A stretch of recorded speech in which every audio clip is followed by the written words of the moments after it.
Expectation every year, right, to get back to NCAA. Just talk about the start of the season a little bit. Well, so this is a time of the year that everybody looks forward to. Opening night certainly has got here quick. We're very excited about the start of the 2013 season. Feel like we're certainly prepared. This has been the best weather I can tell you that I've experienced in my 5 years as being the head coach. We haven't missed a day from a weather standpoint. So I don't know if that means we're definitely going to win, but I know it definitely means we should be prepared and ready to go. Coach obviously lost a solid nucleus from last year's team. Can you just talk about replacing those guys, filling those holes, and how you see the adjustments early on? Well, first of all, to have a great team, you got to have great players, and we had great players in 2012, and we have great players in 2013. A big part of college baseball is when you have great teams, you're going to lose kids to professional baseball, and I want it that way. You know, I want our kids to be able to sign after their junior years, and we certainly lost a handful of those guys last year, and we also lost some very good players to graduation. But that's the nature of college baseball, and the better the team you have, the more players that you're going to lose. But we've got an outstanding nucleus returning.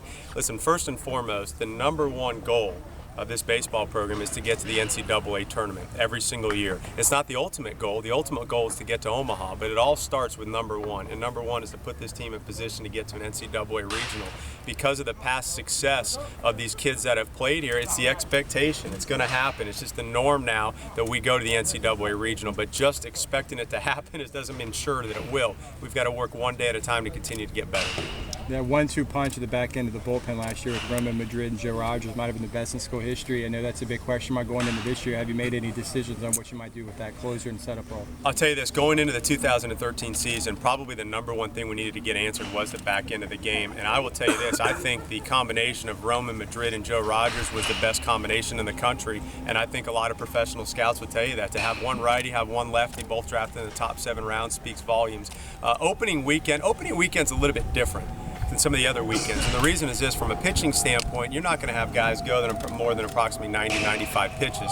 So therefore, expecting about 5 to 6 innings. So we're going to split it up. But to start the year, the back end of the games will primarily be Chris Matulis and transfer Spencer Davis. You know, Chris Matulis is a 5th-year guy, one of our most proven, experienced, successful pitchers. And I like opening weekend having Chris in the back end of the game. He's got the veteran presence. He's won at the highest level. He knows what it takes. And then Spencer Davis is a transfer for us. He's been closing the last 2 weeks during our scrimmages. Went to Texas A&M as a freshman, Howard Junior College last year, drafted out of high school, and is really developing and continuing to come on. So there's no question. Listen, in college baseball, the majority of games are won or lost between the 6th or the 8th inning, and we've got to be very good there to have a very good team. With all the inexperience in the lineup, can you talk about the importance of Coach Snall and what he'll play to this team? Yeah, Coach Snall has done an incredible job and made a huge impact on our baseball program since he's been here. When I went looking for an assistant coach this summer, I'll tell you what, the search began and ended with Kevin. We've known each other for a long time on the recruiting trail, and you look at his background, he spent his entire playing and professional career at Coastal Carolina. Coastal Carolina, year in and year out, is one of the best baseball programs in the country, and he does 2 things as well as anybody in the country. First and foremost, he wins. You know, when I hire somebody in that position to run our offense, to be our recruiting coordinator, you got to know what it takes to win at the highest level. Kevin knows what it takes to recruit players and develop them at the highest level, and obviously he's going to run our offense, and he's made a big impact on our offense since he's been here. What's your expectation for Ben Lively this year? My expectation for Ben Lively is really high, and I can say that because Ben's a tremendous competitor. Ben Lively, in my opinion, can have an All-American type year for us this year, and that's what we're expecting. And for our baseball team to have the type of year, Ben Lively needs to have that year. You look at what Ben's done in his career. He's had a great 2 years here. He's experienced a little bit of inconsistency, but the one thing that Ben has always brought is his competitiveness. He's always had the knack for getting out of big jams, and you look at what Ben did that last third of the season last year. I mean, obviously opened up the regionals and pitched an unbelievable game, an NCAA regional against a guy who didn't lose a game all year. And he rose to the challenge, had a great summer in the Cape Cod League, and has had a really good preseason for us. So when I look at Ben Lively is the type of kid that you recruit out of high school and you say, okay, you envision that person as he continues the development, being a Friday night guy, having the potential to be a top 5 round draft pick, and those are all things that I think are goals of Ben and could be a reality.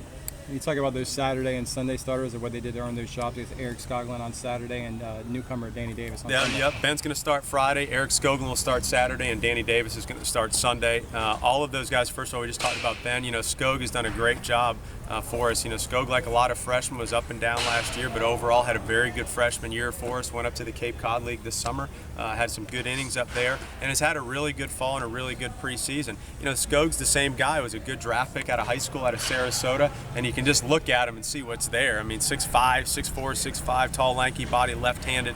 But the one thing that Eric has gotten better at from last year is his command. I mean, he has been just dominating the strike zone. And Skog is going to be starting Saturday, and then junior college transfer Danny Davis will start Sunday for us, an opening weekend. Danny Davis, really, when we recruited him, he's doing exactly what we thought he would do, and just throw strikes. He's a 3-pitch mix guy, but he has thrown as many strikes as anybody on our pitching staff and done a great job. Talk about that battle in the infield at second base. I know there's a few options there. I know Eric Hempy is a name that you've tossed around, can play outfield, infield, and there's some other guys in the mix. What do you think? Who do you think you're going to start on Friday? Well, today is Tuesday media day, and I don't know who's playing second base yet. I really don't. I haven't made that decision, and I look at that as a good thing. Listen, we've got a couple options there. You talk about that, first of all, two guys in Austin Johnson and Eric Hempy. Austin Johnson, as a freshman, started a large part of his freshman year for us, has experienced some injuries. AJ's back. He's healthy. His arm feels good. Eric Hempy, redshirted for us last year. He's a 6th-year guy. We got that, got that granted last year. Hempy played a little bit of infield in junior college. Certainly played right field for us at UCF.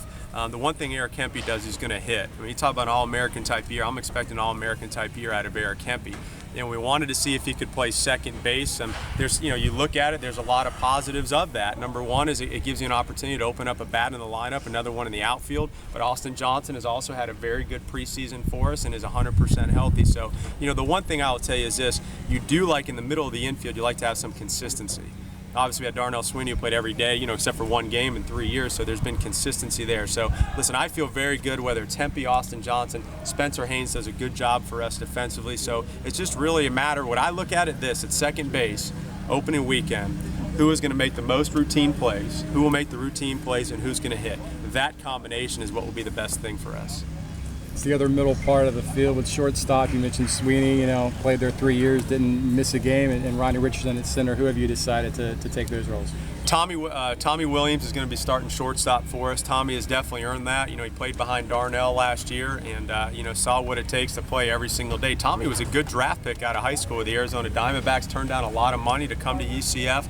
And he's really continued. You look at him, he's a tall, lean, lanky guy. He's gotten a lot stronger since he's been here. He has got as good of an infield arm and shortstop, but really, to be honest with you, of anybody that I've ever coached at. So he's definitely earned the right to play shortstop for us. In center field will be JoJo Woods.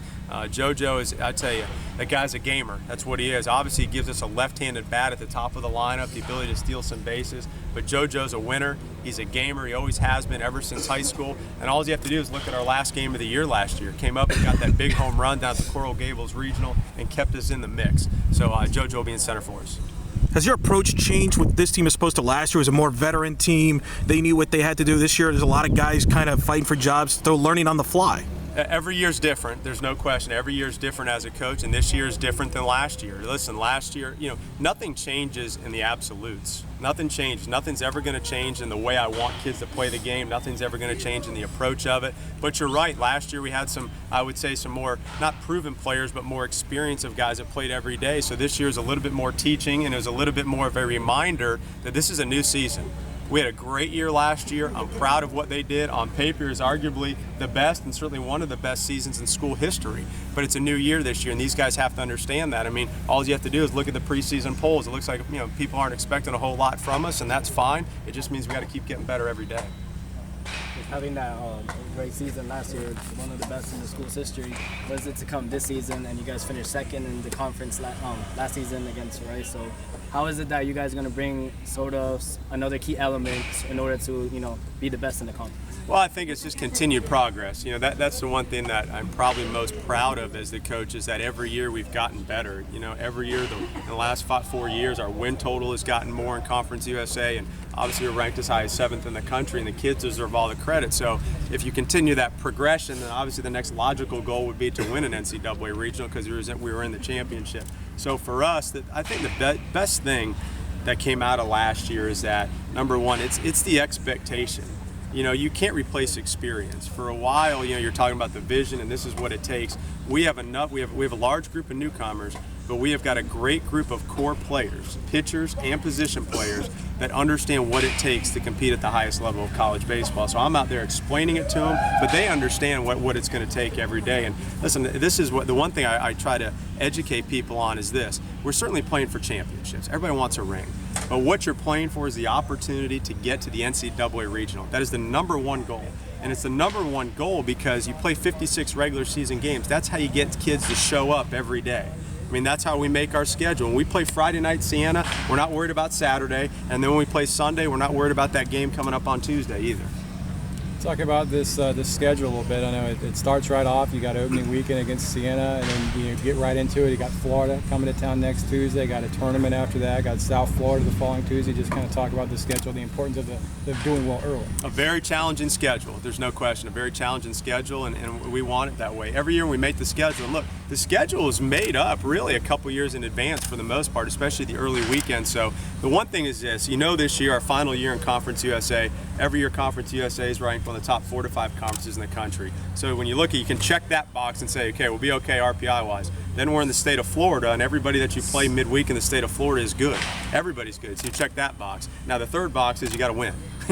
That's the difference, because I know with our schedule, if we do what we're capable of doing, then we'll put ourselves in position from an RPI standpoint to get that bid. But our schedule is very challenging. Now we just got to go out and win the games. Rice, obviously, again, up there, they're going to host a tournament. I mean, top to bottom, though, UAB won the conference tournament last year. I mean, every weekend you're going to get tested by this team. How important is it with the young guys to get that message that every game they're going to go after you? Well, it's true. I mean, I think that's a little bit, you're right, meaning that with what these kids did last year in 2012, and it's really remarkable when you think about it, 56 regular season games in 2012, it came down to the last game of the year, number 56, to win the championship in front of, 3,000 to 4,000 people here. So that in itself should prove to guys that every game matters and what you can do. But for us, yeah, I mean, they need to understand nothing's going to be handed to us. Everybody knows that this is a great baseball program. We're not sneaking up on anybody. And to be quite honest with you, I think with what we've lost is the reason we are where we are on the polls, and that's fine with me. We just got to keep battling and keep getting better every single day. Thank you, everybody. We're going to have. Okay, thanks a lot. Appreciate it, Coach. Thank you.